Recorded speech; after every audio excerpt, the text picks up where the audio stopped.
Yo, yo, yo. Yeah, my boy. What's up, G? What's good, brother? How we doing, man? Oh, I've been excited to see your face. What up, what up? Yeah, hey, it's been a pretty good week. It's even better Wednesday, man. Better Wednesday at 1 p.m. now that we get to hop on, man. Yeah. Let's go. All right, George should be on any second. And let me text. So George Beatty, the guy that called in. Mm-hmm.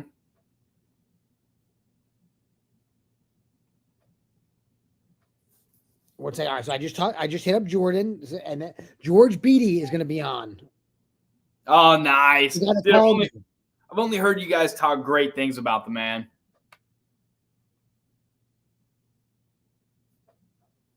All right, I text him right now. I sent him the link. I said use this link to pop in.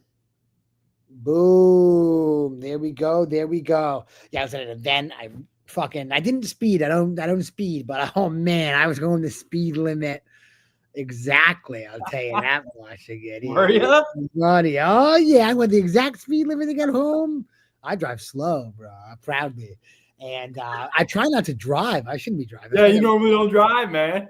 My buddy is in town. The VP of Renovo Financial's in town, and he's in town for like two days. And he was like, "Yo, Nicky, I'm going to be in town. You know, this and that. Also, do you have a driver that you could link me with? Because I can't be like, I need a driver." So I gave him my lady. So she was with him today. She's with him tomorrow. So I was driving like a mook. That's nuts, man. Nick, I'm curious, how many deals have you taken down or bought yourself this year? Luckily, not many. I think like doing one. We're getting in a second, but I think only one. Yes, George Beatty. I gotta go in my office real quick. All good. But no, only one, and I try not to do it. I try not to do this. George Beatty, everybody. Let's go. How are you? How does this work? Are we on the internet? We live here on the net? Bro, we're live on YouTube right now. We got the Bull Jordan. You already know yo from X. And on my phone. George, this is my boy Noah Clark. He's a hammer. He's a big cold call guy. He's younger in the biz, but he's doing well. He's doing $100,000 months, Nice, all man. virtual with a cold call. So he's a real deal, Holyfield. He ain't no joker. Sweet. Let's go, George. Nice to have you. George, what's up, man? What's up, dude? What's going on, baby? Chilling, man. From Twitter to reality, here we are. You know? I love it. Yeah. I love it. Yeah, I'm like woefully unprepared. I'm like just on my phone, just like I'm like some acquisitions guys like asked me about a deal. I'm like, oh fuck, I gotta go. Yeah. So, here we are. Yeah. But George and I could probably throw a stone to his office. That's how it goes. I should have gotten together in person. Wow. Oh, yeah. I may see him. No, yeah. I see you actually all the time. I see you actually walking, or your girl walking, like from our balcony, like really frequently. I bet. My man just likes to be in his robe. That's why he don't He want to does. step outside. He does. Outside He the doesn't road. wear that shit outside though. He does wear tracksuits like really frequently. Oh like, yeah, I tried him wearing the tracksuit. Yeah. But you know what? I used to wear this outside, and my lady is so embarrassed when I do it. Yeah. I do for 15 minutes a day. I wear this outside while I do like the walk before the walk with my daughter. Nice. Yeah. I respect it. Yeah. So what's up, guys? What do you usually like do on these things? George, I'm curious. I've never met you before. I want to know what do you got going on? These dudes talk where about are you from, bro? Time. Hey, I'm from Ohio, but these dudes talk about you every Where time. in Ohio? Yeah, you never heard of Worcester, have you, man? Worcester is northwest. Wait, don't tell me. Worcester, I think, is northwest of Columbus. Is it not? No, all right. Yeah, is it east? Where is? We thought about it too. Where's Worcester? No, yeah. So if you drew a straight line between Cleveland, which is northeast, and Columbus, like right northeast of Columbus. Yeah, that was my second guess. Yeah. What county is that? That's not Delaware County. That's east of Delaware County. I don't know what. Wait, what county is Akron in? Either be Stark or Summit, one of those two. But yeah, it's like one of those. 45 minutes east of me. That's Yeah, I got a lot of data in Ohio, but I honestly like hate doing deals out there. So I pulled it out of our dialer, kind of, and pulling it out of the send it CRM. over, So like, I got a lot of data in Ohio, my brother. Why don't you like it? Franklin County a little bit. The market once we started, well, Columbus is fine, I think, but just like population size versus like having an MLS system. Cleveland has sucked. I think we contracted, I don't know, 10 deals in Cleveland. I think we settled one for like $8,000. It's just not worth my time. Yeah. Yeah, but sucks. it might have been 5 or 8 deals. I don't remember. I just remember being like, oh, look, another burned out shell for fucking $6,000 that we probably can't even make money on. Like, the fuck am I doing? Garbage market. Yeah, yeah. No, I mean it's fine. Like it's just basically all like the bad part of North Philly in 2018. Like I used to do that. That used to be like half my business. You know what I mean? But like that's not where I want to be doing. Like I can generate almost unlimited leads, but I have a finite amount of salespeople that can handle them. Mhm. So where is that basically best spent? Yeah. But yeah, I have a lot of data in Ohio, both raw cold calling data as well as leads. I don't know how many, probably 1,000 or 2 leads. I'm very familiar with mostly Franklin County's like public record system. They actually have you know what, now that I'm not there, I'll tell you guys, but after I tell you this, they'll probably pull it. But Franklin County is one of the only counties that I know of still that lists the personal representative's phone number, the self-reported probate number, publicly on their website.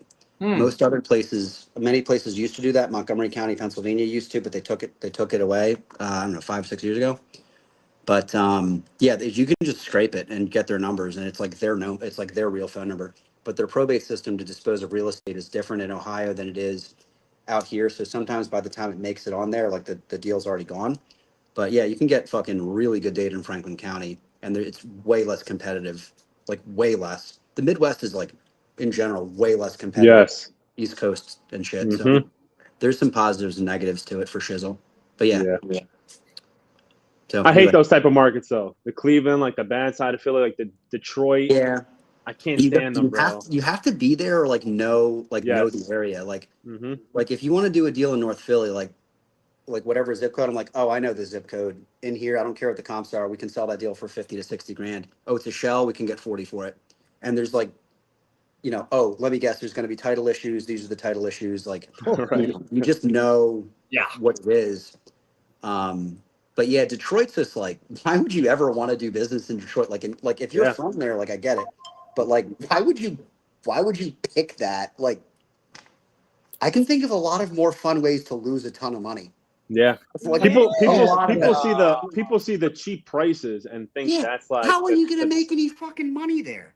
There's going to be title issues at the wazoo. I guarantee you nobody there respects contracts because that's why they're fucking broke. Yep. Right? There's no respect for property rights. What the fuck are you going to do? Oh, yeah, you got 30 deals under contract this week. Congratulations. How much money did you make?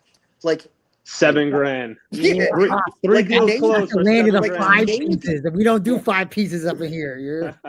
I mean, look, I just had I settled a deal last week for $5,000. I didn't even know that we had it under contract. We made $4,300, but like that was like a mistake. It was a huge mistake. Like we thought we were going to make 20, we underestimated something, or I don't even actually really know what happened, but that's like a casualty. It's not like, oh yeah, we got this $5,000 deal. Exactly. No, it's a completely different. 100% different. Amen. But that's why you lock it up, looking to make at least 20 grand, because then things can go wrong and whatever. At least what do you guys usually like do on here? You guys just like hang out and talk about deals? That sounds awesome. Well, people ask questions in the chat. We answer the questions, and whenever we have people on, we ask them a bunch of stuff. And let's freaking go. So, what do you want to ask me? For y'all that don't know, George was the mailman. He was dropping do a lot of mail, and he made the switch from being the mailman to being the cold call king. Is that what you are? I don't know who the cold call king is. I don't know if it's me. It probably isn't really me. I think what I got going on is like really great, but look, dude, there's no published information for wholesaling. Who fucking knows? I spend a lot of money on it. I know a lot about it, and I know a lot about like the little system that we do. And I've sent in the past millions and millions of pieces of mail. I think we did 1 or 2 million pieces a year for a while. I mean, I've spent, you know, I don't even know how many millions of dollars on marketing. So, I mean, I know a lot about, a lot of that stuff. But yeah, I do a lot of cold calling now. So how many cold calls do you currently have? Callers? Yeah. 11. I threatened to fire one today, so maybe at the beginning of next week I'll have 10. So That's always fun. Keep it exciting. Yeah. Well, I mean, I try to maintain a standard, minimum number of leads to get a week, and like there's 3 people kind of averaging right around that number. So who, if anybody falls below that, whoever's got the worst numbers is getting fired. And by the way, the second I sent that message, guess what? Everybody's doing great. Yeah. The numbers shot up. So, yeah. And what is that number to you? Because I'm sure people are 20. asking like 20 a week. Yeah, I want 20 a week. Yeah. Per caller. Sorry. That's not a standard or a target. That's you need to do this to keep your job. Wow. But also keep in mind, like, I provide a tremendous amount of resources for each one of these guys. They're not making individual calls themselves. They're not going to get data themselves. Like, we handle, like, they just need to plug into the internet, and then they're, have a headset, obviously, but then they're good. But yeah, my number one expense is labor for, the dialer. So, like, yeah, I want to get my leads out of my labor, Fact. What Right. dialer are you using for these people? We use 5.9. 5.9. I've never heard of that. 5.9 is what like Fortune 500 company, like 5.9 is what you use if you're serious about running a call center. Okay. Yeah. I've heard a lot of people say Enzo dialer, like if they want to do like call center. I've never heard 5.9, but if you are using it, George, I know it's legit. That's a fact. Yeah. Man. By the way, I do not recommend 5.9 for everybody. You should not use it. You should not be using 5.9 if you are not somewhat tech savvy, and if you're not running like a big bunch organization. of different, I don't know if how big is the right word, but like if you're self-managing 5 or more callers, yeah, it might make sense to do 5.9, but less than that, like if you're doing like 2 or 3, just get like Mojo Dialer or whatever the realtors use. It's probably fine. Okay. Like it's probably a better fit for you. It's cheaper. Yeah, people like Ready Mode for small organizations. Ready Mode. Yeah. Sure. Mojo. I'm sure that's a great recommendation. I don't. Yeah. George is too big for that. Company. George thinks I'm silly that I got a cold call company dealing with it. But that's no, that's fine. Dude, I've used a gazillion different dialers. If it's working, don't fuck with it. Like if it's working, don't take my advice. Like just keep doing whatever's working. It's way more damaging to your business. Like the damage it could cause to your business trying to like chase some different software platform, if everything is fine, is much greater than the marginal benefit that you might get from switching, unless you have like some serious serious inefficiencies in whatever your processes are. Okay. Makes sense. Fair. What made you want to make the switch from mail to cold call? Mail kept getting more and more expensive with inflation and postage going up. I was getting less and less leads from it. But I sent 170,000 pieces of mail in a month, and I got like 15 calls. Like the response rate kept dropping. It was just like, this. Yeah, I don't know if it was 15. I don't really remember. But yeah, the cost per appointment was like, it was costing me like $6,000 or $7,000 to get into a property to make an offer. Under some circumstances from some lists, it's just like, this is completely unsustainable. I can't keep doing this. Because like normally if I want to make something work, I'll just keep throwing more and more money at it. But yeah, so I love that answer. Yeah. Oh, boy. But yeah, so a few years ago, I wanted to start diversifying away from mail so that some percentage was from cold calling, some percentage was from mail.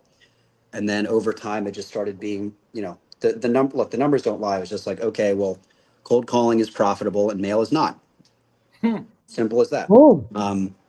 At some point, and then you get enough data where you know that that's not an anomaly, like a 6-month period of time. And then at the time I had all American callers, and then we started, so, we paid them like $18 or $18 an hour, I think. Wow. And then plus bonuses. And then, we had them here in the office, and they're constantly late. They're sleeping at their fucking desks, like nonstop.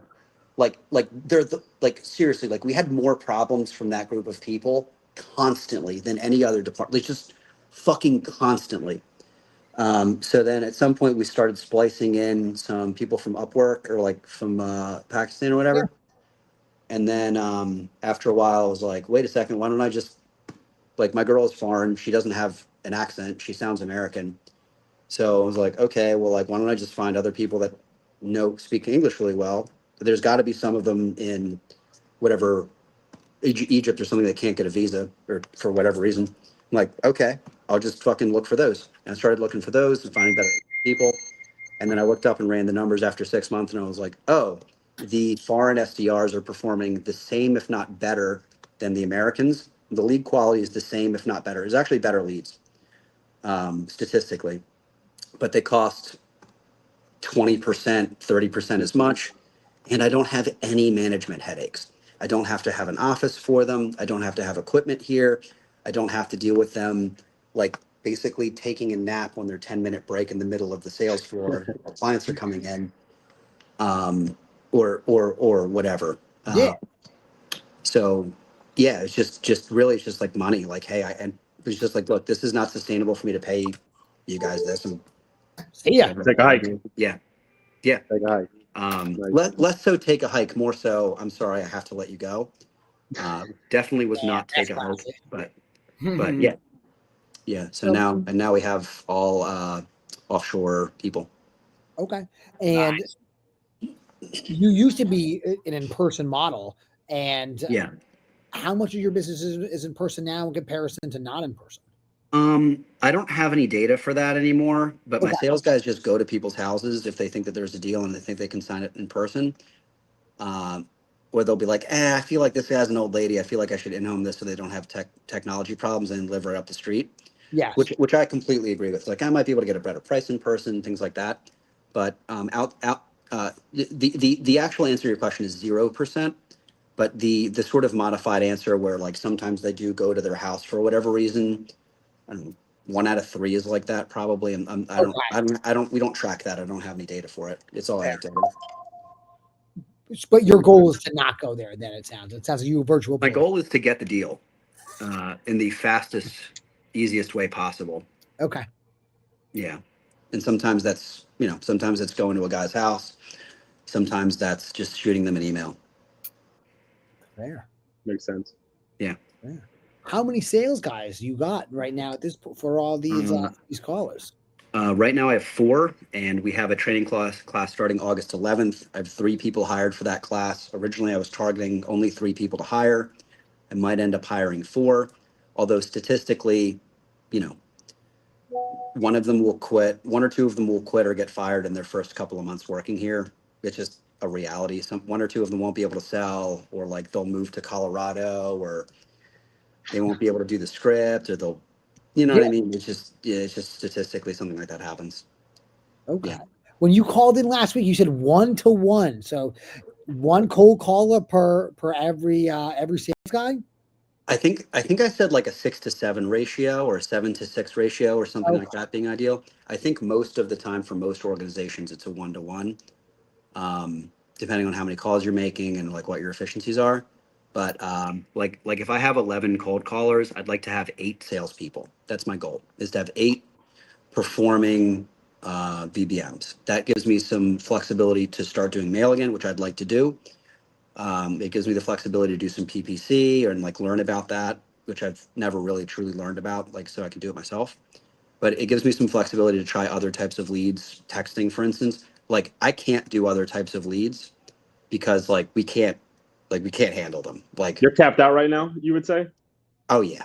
Yeah. I can tell by the number of leads we generate per day and the number of outbound calls we make like on a daily or weekly basis, like how many are to new leads. We can't. Like, and look, I don't want to cut the cold callers. I don't want to turn that off. That's great. I love having too many leads. It's the best problem to have. Good problem. Best thing to have. I've never had that problem before, so I don't even know what that's like. Yeah, it's the best one.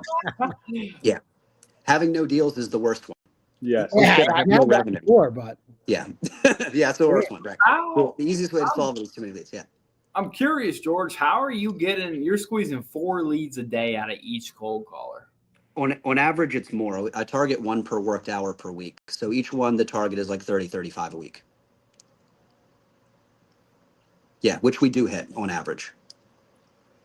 Now, what are your qualifications though for a lead? Like, what are your qualifications for a lead? Let's get let's see the data. What are you targeting as well? One at a time. Owns a house, and it's not a trailer. It's not that they don't own the land. Although we do have some of that shit slide through. Don't get me wrong. Like they don't. It's not on market. They don't have to ask if it's on the market, but if they say it is, then they dead the lead. But yeah, owns a house, is willing to sell that house within the next 12 months, and the house needs some kind of repair or work. The repair or work does not have to be a leaking roof. They can just say it needs a paint job or some cosmetic updates. Anything like that qualifies for them to push the lead over as a transfer. We call it a transfer. And then one of the keys, and if you are doing cold calling, I would highly recommend making this shift in your business, because this will literally double the effectiveness of your cold call. Like, genuinely, I have the data and it does double it, is doing a live transfer from the cold caller to your sales guy or to you. If you do a live transfer versus them just filling out a form, it will literally double the value, basically the value per lead. Oh, little baby. Yeah, smile, little angel. Yeah, so we do a live transfer, and then if nobody's free, then they fill out a form. And then we call them back. But yeah, we do a live transfer, and then they get on the phone and they say, hey, we buy houses as is for cash. We flip houses. So we're looking for houses that need some work. Can you tell me about the work that your house needs? Does your house need any work? And then basically the seller or the lead has the opportunity to be like, I don't really want to sell it. I'm just talking shit to your guy. I'm like, oh, okay, cool. Tell me a little bit about it. And then they'll fish for more information. That's basically the front end. The stuff that we're targeting, candidly, we make a lot of calls. We make so many calls that it is at some point kind of not worth my time to deal with targeting too much, unless I can get batches of 50,000 people or more in one target group. And if it is only 50,000 people, and I do say only, I have to turn the dialer down, because it'll eat through that data too quickly and it will overcall those people, which is how you get complaints and how you get issues and whatever else. But in general, I've millions, literally millions of contacts, and some percentage of those contacts have 3 phone numbers associated with them. Some percentage will have only 2, but I think I have around 4 or 5 million phone numbers. So the targeting is important, because otherwise you're just calling owner occupant data all day. But what I do is, anybody that I think has inherited their property, anybody that is an absentee or scores high on a lead scoring thing for whatever reason, anybody that has ever been in one of my niche lists for anything, and anybody that I think has bad credit, and then anybody that has some other kind of indicator that could mean a variety of different things. That's about 500,000 people, 700. That's what I've been also fucking with today, is putting more people in that list. That's 500,000 to 700,000 people out of that list. So we call those 500,000 to 700,000 pretty aggressively, in comparison to the rest of the data. But some percentage of those phone numbers is in Florida, in areas that we're not as aggressively targeting right now. Some percentage of them are in Franklin County, Ohio, Cuyahoga County, Ohio. They're in Allegheny County, Pennsylvania, which are all places that we're not really doing business in right now. But the targeting is pretty broad, but that's because of the amount of output that we do. Yeah. And is that, I know we were talking about on Twitter, the 1-to-5 ratio of when a lead comes in, and your ability to get back in touch with them is well, that's me right now, 1 in 5. I think you were at 2 in 5. Would you attribute that to the live transfer? You think, is that the most important thing for that? If you are not live transferring your cold call leads, I want you to do 2 things. Okay. The first thing I want you to do is write down that I told you to do it, that it was George Beatty, and that if it goes well, I'm expecting a Rolex in the mail. It doesn't have to be platinum. It doesn't have to be gold, but some kind of Rolex in the mail I would like. And the second thing you need to do is start doing live transfers, because it will double the amount of money you're making, brother. I mean, dude, it's such a fucking simple thing to do. If you're not doing that, fucking figure it out. Figure out how to do it in your business. I have the data over tens of thousands of leads over years of time. That is such an easy thing that anybody can do right now that will, because half of them you never get in contact with again. Bro, So so fucking get them in contact now. That way they know who it is instead of, oh, this is just that Indian company, who gives a shit about them. Like, fucking live transfer your goddamn leads. Answer your fucking phone. And what does that process look like? So you have the person on the phone, and how are you pinging your sales guys? How are they notified? Things of that nature. So all my sales guys here are logged into a different phone system, and they go into what's called ready, which means I'm ready to receive a call. So they're ready to receive inbound calls, and then they manually make outbound calls on a preview dialer. So basically, if we get an inbound call, it's automatically answered. They don't get a choice. They don't get to say, I'm eating lunch right now. They don't get to say, I'm in the middle of a conversation. Like that, it answers the fucking phone and it beeps in their ear. And they're trained on that from day one. This is the sales guys.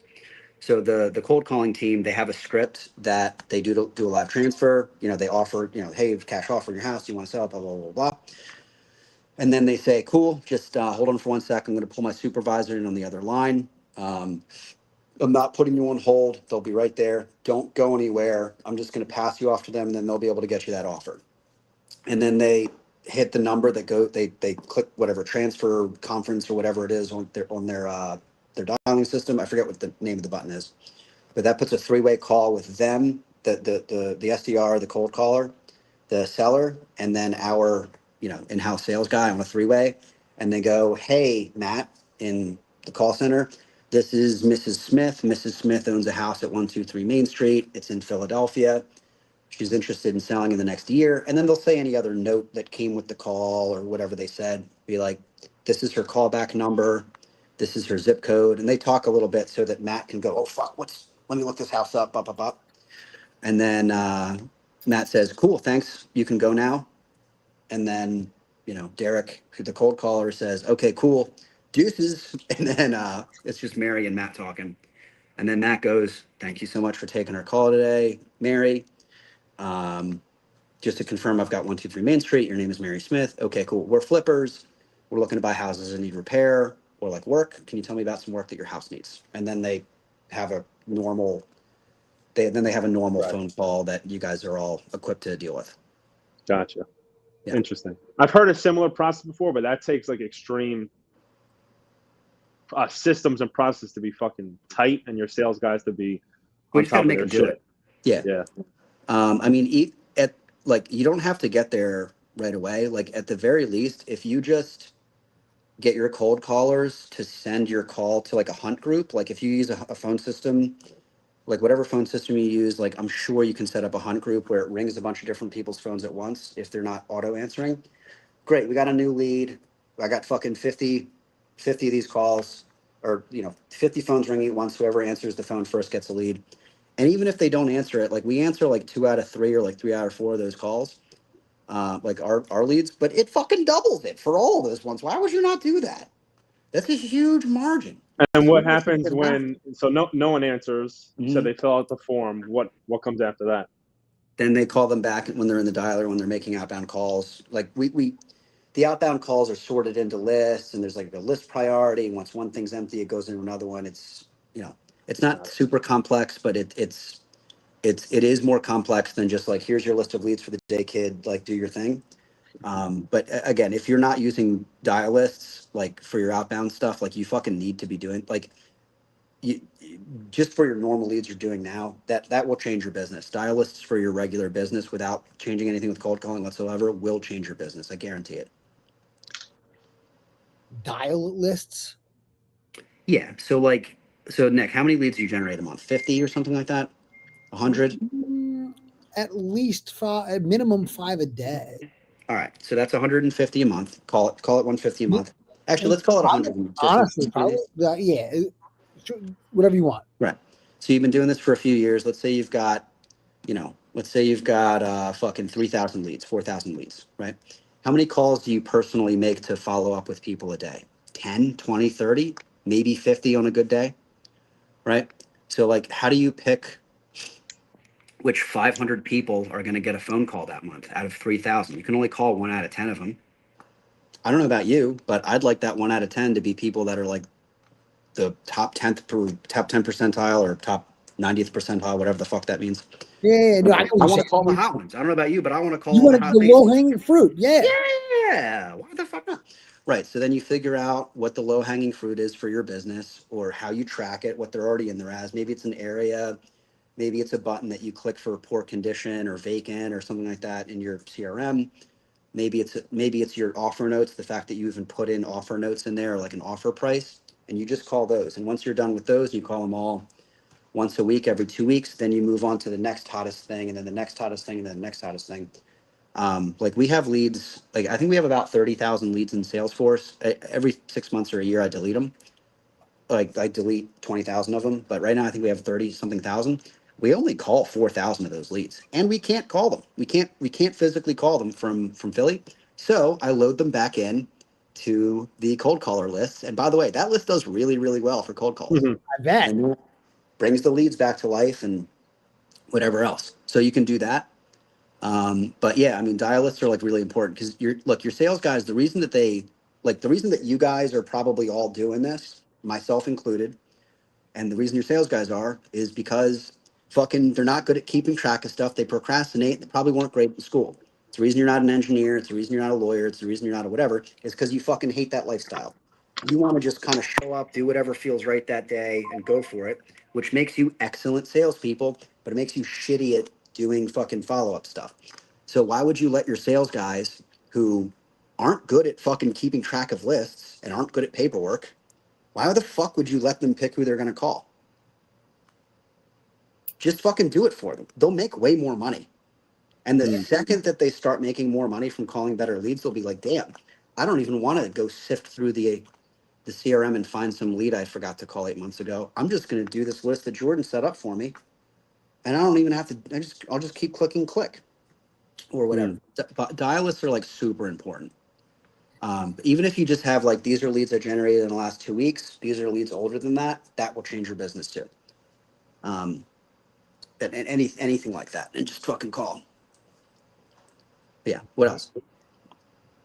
I'm taking all that in because I have mine segmented, but my sales guys aren't calling them. So I have like a lead manager that calls them, and they're not segmented that deep. They're segmented into who the fuck is that?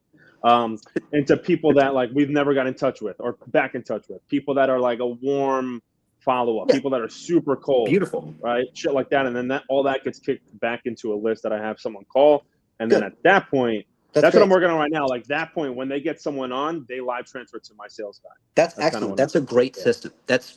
I mean, you're already doing it. That's great. Like the one thing that I don't know if you're doing, you may already be doing this, is trying to see if you are tracking the right variables. So like your CRM is going to have a lot of information in it. There's going to be a lot of like little pick lists that are already filled in. If you feed that into ChatGPT and you say, hey, who should I be calling first, or some variety of that, but like I would just, what I'm constantly in search of is, am I picking the right variables? Is it, like, should I really be getting rid of tenant occupied properties and not following up with them? We don't really follow up with tenant occupied properties. It's been a huge data point. We stopped calling them, saves tons of time. We call the fuck out of people that just, because we don't make money on them. They're usually sophisticated landlords. Now, it's different than a squatter. A squatter or a bad tenant is a different thing. But fucking tenant, I don't want to talk to some landlord that's going to know the comps and negotiate against me. Yeah, if I want to make $7,000, yeah, I would do that. But that's not my business. Oh, bro, no. I've done so well. Yeah. Now I feel crazy saying anything to you, dog, but I ain't gonna hold you. You can have this. Dead ass. And it would be so easy to train a salesperson to do this. Oh, they're super easy. Don't get me wrong. They're super straightforward conversations. You can have them. That's fine. I don't call those people back, really. Like, I mean, we do. Sorry, bro, I've done so well with them. I'm sure you have. They own it in their personal name and they want to retire. Like, it's so simple. You don't even got to look at the comps. Like, find the cash flow and then boom, you don't got to fucking look at thick. It's so easy. I love those. Off them 2%, sell it at 1.25, fucking do nothing. I love it. Yep. Totally with you. That's great. You're not calling them. Oh my goodness. Yeah, we don't really call those people back, sorry, more accurately, we score them much lower is a better way Okay. to say it. We don't score them as highly. Like if you look in our like this is the hottest bucket of leads. It's like old lady losing her house and the house is caving in type stuff. It's not like landlord that's going to sell soon. Like don't get me wrong, I'm not saying that there's not deals there. I mean, like statistically, like for us and for me, the way I train people, it's just not. Yeah, those have just not been. Now, if it's vacant, obviously there's a different story. We do business with those people, but like, you know, almost all of those deals are $10,000 to $15,000 assignments. Every once in a while, there's one that's a little bit more, but like the last 3 that we did that I know of are 8 to 15K deals, which is fine. Don't get me wrong, but that's not like, you know, I'm not like basing the business around those. Oh, bro, I ain't trying to do one of those little Yeah. pipsqueaks, Johns. No way. No, those are nice. I mean, you know, there's just different ways to skin a cat. But what I mean, sorry, going back to my earlier point. Yeah, forgive me. I didn't mean to. No, you're fine. Make sure that you are pursuing and looking at like the right variables. Like for instance, maybe that's the wrong variable for me to look at. Maybe the one that I was really looking at but miscategorized was like a high asking price in relation to what we could offer them. Right. But like a low asking price in relation to what we can offer scores things super high. It's one of the biggest indicators that something's going to be a deal.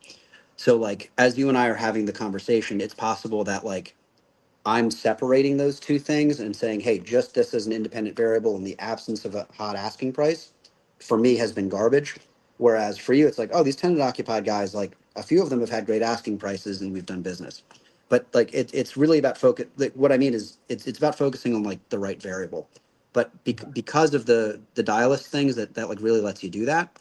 But like for instance, I think your lead manager should probably be honestly, man, I for a month, maybe 2 or 3 weeks or something, I would have your lead manager calling your sales guys leads that they've already gotten that they think are hot, especially if you can either prove or point out that they're not calling them. And by the way, they're not. Yeah. Especially if they're calling from their personal cell phones, they're not. Unless you're tracking it in an office, they're not. They will say they are, and they will mean it, right? They're like, hey, I've been following up this guy. Don't mean that. They're calling them once a week, once every 2 weeks. Their life will be easier and they'll make more money if the lead manager does it and puts them on the phone when they're ready. I guarantee it. The second they do a deal or the second they get back on the phone with Mrs. Jones, they'll be super happy. Because really kind of what they're scared of is like somebody stepping on their toes or you being a douchebag or whatever. Right. But just fucking do it for them, dude. Sales management, a lot of it's just taking away the excuses. And just like making sure they can just be themselves and like do your thing. Like you can just do your sales thing. I want to handle picking who you're going to call. I'm going to handle how many times you're going to call. I'm going to handle the lead generation. I'm going to handle all that stuff. You fucking be you, man. It's just like managing like a fucking lead singer or like an artist. Just like, dude, you just do you. I'll handle everything else. You just fucking put your sales hat on. Go. I'm going to make your life super easy. I'm going to handle all the operations. I'll handle half of your follow up for you. You just do the thing you were put on earth to do. Wow, I like that. Cool. Yeah. Oh man, I'm so far from that. So I need to fucking get I need to set my guide take up. away your own excuses, bro. I mean, that's the first thing you do, and then you can start taking away other people's. But just try to automate more stuff, man. It's really not like rocket science. You identify a loss point, and try to solve it with like not just yelling at somebody to tell them to work harder. Sometimes that is the solution, but like a lot of times it's not. You can just do it, or like fix it, or have like a fucking virtual assistant to it. Yeah. But anyway, what else? Mine's racing right now. Sweet. Yeah. Yeah, like I'm processing it all in. You know what I mean? Yeah. Like thinking of my own shit. Dog, whenever I talk to George, this happens to me. It's so funny. Oh, thanks. Well, you could see like the people, even what's his face, that Santini, right? Like the people that are doing that 3, 4, 5+ mil range, very granular shit, bro. That you wouldn't even think of. You know what I mean? Like they like obsess over it. Yeah, Santini's really smart. I've heard really good things about that guy. Yeah, I gotta get you two together. Yeah, I've only met him I think once or twice. I think. I'm surprised. Yeah, you both hammers. Yeah, I got off the internet for a while though, man. I was like kind of a ghost for like 4 years. Yeah, but you back, and I love it. I'm back. Yeah, I'm back, baby. Baby. There we go. So, George, can you give us a little bit of dispo game? How do we get the most juice that we can out of the assignments? Just understand what the principles behind it are and like adhere to them. Dispo is about eyes. How do I get the maximum number of eyes at this property and create a bidding war or like get the real value out? Dispo is about getting what you are supposed to get, like from the poker table. Like, how do I make this pot on this poker table as big as I can? That's what dispositions is. It's not the first person to give you a deal. It's how do I get what this deal is worth? How do I get the maximum number of eyes on it? If you get the maximum number of eyes on it, the more people know about your deal, the more of a market sort of it is from economics, and the more of a chance that you will get what you're supposed to get from it. So, you always want more people to see it. You always want more people coming to a showing. And whatever you can or need to do to accomplish that, you probably should do. Which means no VIP buyers list, which means not texting some guy that will buy it right as soon as you walk out of the house, which means not taking the first chance you get at 20K. It means trying to get every deal in the MLS no matter what. It means trying to make your email list as big as possible and your open rate as big as possible. It means posting your deal in every single Facebook group and all these other different places and yada, yada, yada. That's like how to do it. I mean, the other thing, I mean, like, yeah. I mean, that's it. So you're throwing all your wholesale deals on MLS as well. Yeah. Yes. Like 95% of them, something like that. Some 98. I don't know what it is. It's like basically all of them. Yeah. How often do the sellers see it? Almost never. Once or twice a year. It's less than 5% of the time. Less than 1 out of 20, I would say. Are you having them sign something specifically where the agent that you're working with is like, oh yeah, I can list this, or no? There's a disclosure in our contract that says we might put it on the MLS and we can if we want to. That's it. Yeah. Simple. That's all you need. Novations signed as well? No. This is just cash. Just whatever. Yeah. Yep. Yeah. So That's it's really just finding an agent to list it. Some agents won't do it, but there's a lot of desperate real estate agents out there. And frankly, like there's no rule. Like you're just, by the way, technically you're supposed to put every deal on the MLS. The MLS is supposed to be a central place where any licensed real estate agent can go and find everything that's for sale. You're supposed to put it on the MLS, right? The people that are bitching about that are other agents upset that you're getting deals and they're not, number one. Or number two is a private software system like an MLS that is bitching about something because some agent bitched about it. Mm-hmm. The MLS systems are not government agencies. They're not. They are not authorities in any way, shape, or form for anything in any way, shape, or form. They are software systems. It's like a Google Maps overlay. They have no authority whatsoever. Nobody can tell you not to put something on the MLS if it's legal. It's just a fucking computer system. The state board of realtors is the governing body, right? So as long as you don't break the law, which assignments are not against the law, you can put shit on the MLS.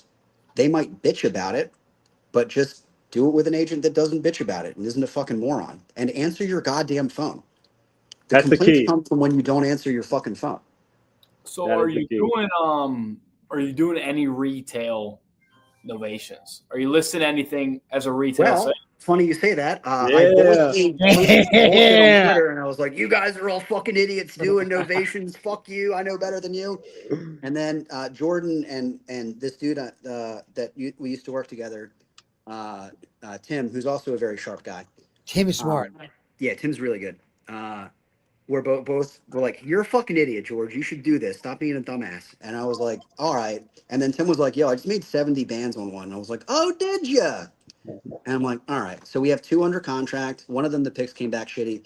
One of them, the picks came back great. And I think we're gonna make a bean on it, which means $100,000. I think. I don't know for sure. There's a lot of ifs, ands, or buts. How are you planning on signing it if they're coming with conventional financing? I don't know. I don't know. I haven't done one yet, dude. Well, you're not a. Wait, I'm sorry. What are you asking me exactly? Are you Like talking if about you're coming with conventional financing, if it's a retail sale, retail buyer. Well, you're not assigning that. That my understanding would be either you're going to do a double close and wait 7 days, or you're going to do a novation. One of those two. Which a novation is obviously the superior version of that. Yes. You haven't signed like an attorney. You're talking about a regular wholesale deal. We just say, hey, cash or hard money only. No, And then, right.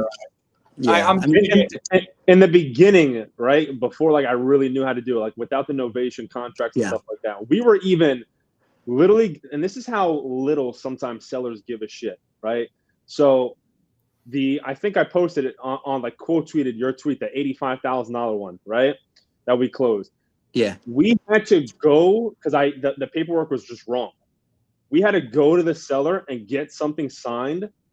$85,000 of her funds was coming to us. And she said, yeah, no problem. Sign it to us. Yeah. So there's like, we've double closed. We've done that. We've done the novation. But I like, hate double closing, dude. Me too. No, That's my last one. Just look, like we're going to customize the house afterwards. This is the money that's going to us. This is how we gave you the inflated amount of money. Remember we talked about this? Just sign right here. Done. That's it. That is literally what I say. Dude, sellers just want you to keep your fucking promise. Fact. You're going to get this amount of money from me on this date, and you don't have to fucking do anything but sign some paper. That's it. Really it. That's all they really give a shit about. Like 1 out of 10 of them is gonna count how much money you're making, or they're gonna whatever. But that's like probably not even 1 out of 10. Well, in North Philly, it's more than 1 out of 10. But we out of North Philly anyways. It doesn't matter. I do a lot of business in North Philly, dude. I still do. Yeah, I got some Philly deals for you guys, by the way. I just love all the shit out of it. To yours truly. Let's go. Send them to Nick. Yeah, I got two. I got too many leads. Send him to the skinny bitty in a robe. Yeah, send him Nicky the robe. Yeah. Cool. I gotta go. Anything else? That was awesome. Nice meeting you, man. Nice to meet you too, guys. That was awesome. Oh, George, you the man, pots and pans. All right. Yeah, it's nice to meet you guys. This is fun. Good to see you. Later, George. Yeah. Thank you, bro. I'll see you guys. Peace. Peace. Yeah. The live transfer. A lot of game. You know, the first time I heard the live transfer is I went to, I forgot what I paid, 20 or 25 grand to get into Tiffany and Josh High's small group. And they're big on that, from like the lead manager to like live transferring to the acquisition manager. I've never heard of the cold call directly to live transfer to the salesperson, because usually most cold call leads are, they're shit. They're like low intent usually. So you didn't want to waste your sales guy's time. But again, he's doing triple the amount of business I'm doing. So I'm listening. You know what I mean? So like, that's super interesting. And I think logistically, it takes a lot of systems and processes to put that together and make sure like nothing is slipping through the cracks. But I think if you get that right, that's pretty powerful shit. Very powerful. I'm not equipped to do that right now. I don't have the bodies for it. He's got some bodies though, so he's able to do it. Yeah. But bro, Jordan, you're right. It's all these like those guys that are making that much. Like, they obsess over like these little tiny weird details that like, brother, I would never have even thought of that. I'm not there yet. You know what I mean? Like, we're at the 7-figure marks, but we're not at the multi. And I see that as the difference. Obviously, the marketing, salespeople, right? But like those little fucking minute things that people are really obsessing and focusing on, that we maybe are like, oh, I didn't even think about that. You know what I mean? That's like the separator. That's the big separator. He was like a wholesale people management. Yes. That was good. I was like, he did shit. The one of the main questions that I get from people all the time is like, if I'm cold calling, all right, I cold call, I pull this list, and I pull this list.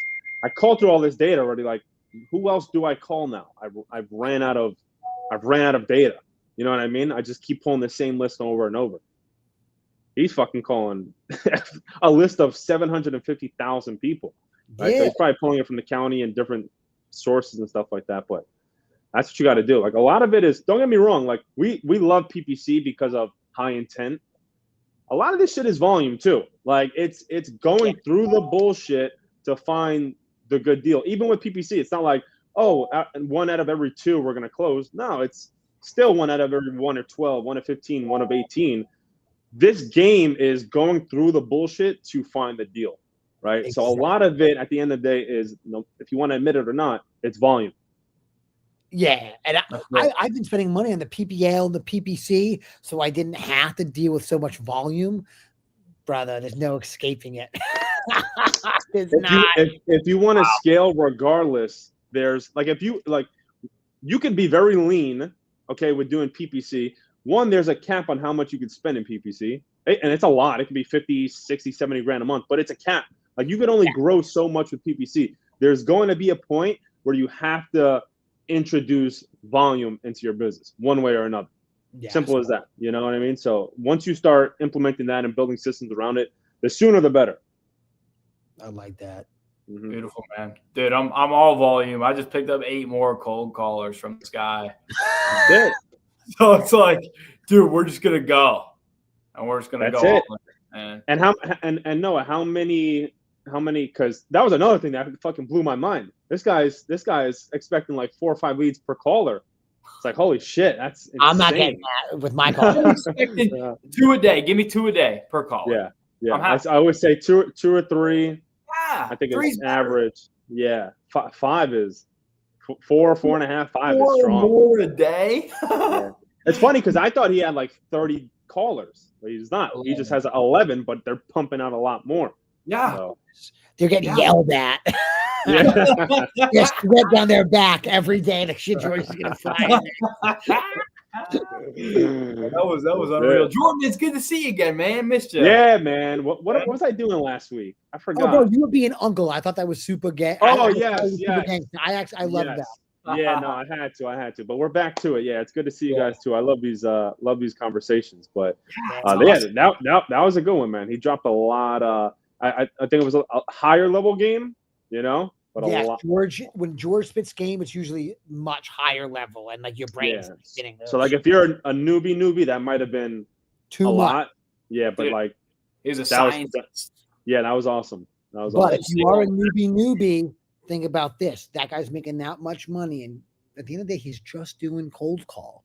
So listen, if you're starting out, you don't have a big budget, and you're doing cold calling, maybe that's not that bad. Maybe you just zone in on that cold calling, because you can look how far you can take it if you really, really zoom in.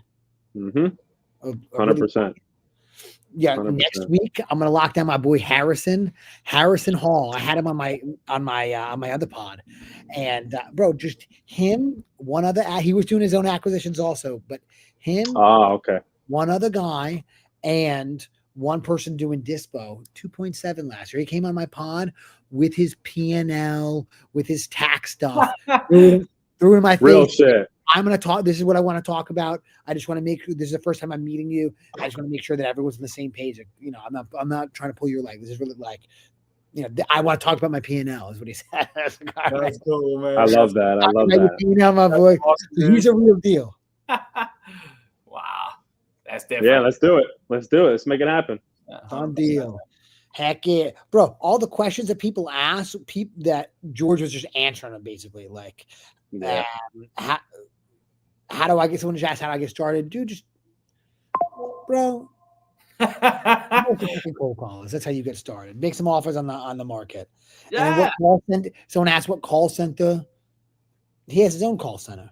Who do you use, Noah? Run it remote. I got 3 of them right now, but run it remote, man. There you go. All day, every day. Jordan, are we doing any cold call? I do. You do? I thought so. I'm actually about to increase that as well, actually, because right now we're spending just shy of 30 grand a month on PPC, and then we have 5 cold callers as well. So I wanna bump that up to like that maybe 8 to 10 range. The only reason I haven't, right, is because I tweeted on was it last week? Yeah, I think it was last week. I tweeted, one of my sales guys is, I don't know, man. He's very talented. Yeah. Very talented. It's the effort and the attention to small details. Like, we could have someone hot, ready to go on the calendar for 1:30. And me, bro, like, I don't know if you guys played sports, right? I played sports. So like 1:30, I'm there fucking ready with my finger over the button to call this motherfucker at 1:25. Okay, I'm waiting and I'm ready, right? Yeah. He'll call 1:42, 1:39, and the guy, you know, I always say there could be the person on the other side of the phone, right, waiting by his phone at 1:30, sitting around waiting. By 1:37, they're like, all right, fuck it, this guy's not calling. I'm gonna go do something else. You call at 1:39, you missed the guy. You lost this guy. You lost it. You know what I mean? And for me, little details like that drive me crazy, dude. Drive me nuts. So it's like if I'm not like that, my other sales guy is definitely not like that. Mm-hmm. We just can't allow that into our business, right? So it's either it's got to be fixed or someone else is coming in. That's it. Exactly, man. And I didn't want, right. And I didn't want, like what George is going through right now, like the amount of leads and not enough salespeople, right? I want that to match before I make that move. That's a lot. Yeah, man. I did tell my guys all the time. I just, right before we hopped on this call, I had a serious talk with my acquisition guys, man. They had a rough last few days. And I said, dudes, like, I can teach you everything. You can read word for word exactly what I tell you to say, and you can close deals. But I can't teach you effort. Like, all you have to do is just like click the button that makes the phone ring. That's it. That's it. I need you to do anything else, bro.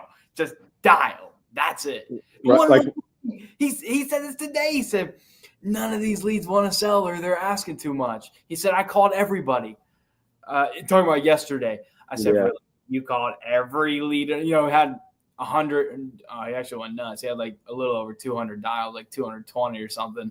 But obviously, we got over 1,000 leads in the CRM, bro. You know what I mean? And so it's like I just had to tell him, hey, brother, it's all up here, man. It's all up here. All you gotta do is dial. Yeah. If I'm why not PPL or PPC? If I'm giving you the opportunity to eat, like literally, what I was asking George about was like when a lead comes in, I have someone dedicated to calling that lead right away. Like whether it's PPC or cold call, I have them call right away, get some more information, and then schedule an exact appointment for my sales guy to call. Okay. Mm-hmm. So if we're doing all this, I'm paying for the lead manager is qualifying it for you, and then putting it on your calendar for you with the specific time. All you got to do is call and make the offer. That's all you got to do. And you can't do that on time. It's like, bro, I can't. You know, like, do you want to make money or not? Bro, right? I don't understand. Like these people, they're salespeople. Like, you need to make sales to live. So, like, exactly. What are you doing, my boy? Like, he's stealing from you, Jordan. That's it. And my other guy, like, his pipeline is fucking this long. You know what I mean? Like, But he probably calls him right when he's supposed to call. Oh, on top of shit, bro. On top of shit. You know what I mean? And that's the difference. Heck yeah. We got 2 questions. Let's get the hell out of here. Why not PPL or PPC? Actually, PPL or PPC could be a good idea. Yeah. Yep. Don't say it's not. You know, PPL, watch out. A lot of these PPL guys, they're selling you they're selling shovels. So watch out for that. They're selling you old cold call leads. Yeah. So watch out with a PPL. That's hit or miss, and it's bad. PPL is not good for a main marketing source, but it could be good supplement. And PPC, you got to get that budget up, my boy, before you're doing that is all. Yes. If you're asking about PPC, you get your skills up before that. You know, that's my opinion. I don't know if y'all feel any different. No, I agree.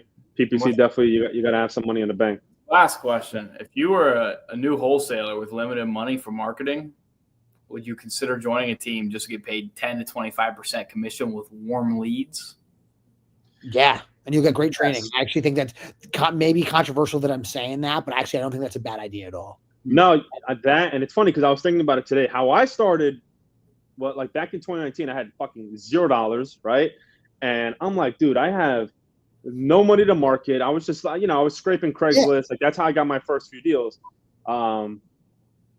What I did was I actually partnered up with a flipper who was looking for deals but didn't have the time to do what we do. So he was willing to pay for the marketing, and I was willing to obviously handle all the text responses, the calling, going on the appointments and stuff like that. And we kind of split that, right? And then we were closing those deals. He was either paying me an assignment fee or just like a little cut. And then we eventually started wholesaling them together or flipping them together and things of that nature as well. So that's how I started being able to generate leads without my own marketing dollars, really. Very smart. I like that. Yeah, team up with somebody like that if you can get a good relationship, or work for a big wholesaler and do acquisitions for them. I think it's an awesome way to start. Don't let anybody tell you like that, otherwise. I think that's a really good way to start. And you get good training instead of just like being on YouTube. I think that's smart. And then someone asked if anyone had any success with agent outreach. I love agent outreach. Go to my YouTube. There's a video, MLS office system. Boom, you change your little light. I mean. We just started doing that as well, and we're actually using a tool where we automate that now a lot. So we're able to send out like 500, 1,000 agent offers a week. Oh dang! All right. Yeah. So I'm gonna get my feet wet a little bit more into it before I speak on it further. Respect. But I tested it a little. I sent out like 50 messages and got a lot of responses. I was like, oh shit, this could be something. No, it really works. Yeah. Yep. It works. And then somebody is asking about AI, if we use AI at all. And I know Noah and Jordan do it with their CRMs. Jordan, what's your CRM? Jordan's got a banging CRM. Plug it. REI Takeoff, baby. REI Takeoff. Yeah. Listen, I'm telling you, I'm actually passionate about building it now to a system where it's like, yo, this thing is next level. You know what I mean? Because most people be like, oh, this is my CRM. They fucking throw some shit together.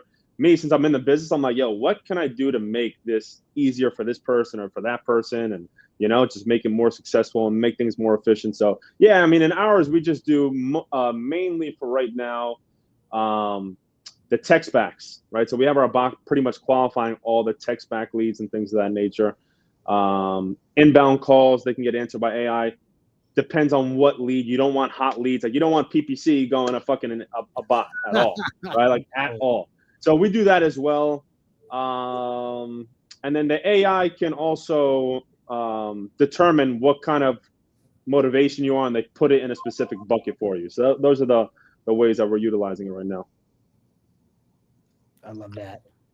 Yeah, I gotta get with you, Jordan, about the CRM, because I like the whole. I like the idea of the AI bots talking to SMS people. So yeah, it's a game changer. Heck yeah! All right, let's wrap it up, boys. I gotta go. That ass in my robe. Let's do it. I'll talk to you guys next week. Jordan, I'm sure I'll talk to you on Twitter. Noah, I'm sure I'll just talk to you. All right, fellas. Everybody, thank you. Happy hunting. Later, guys. Deuces.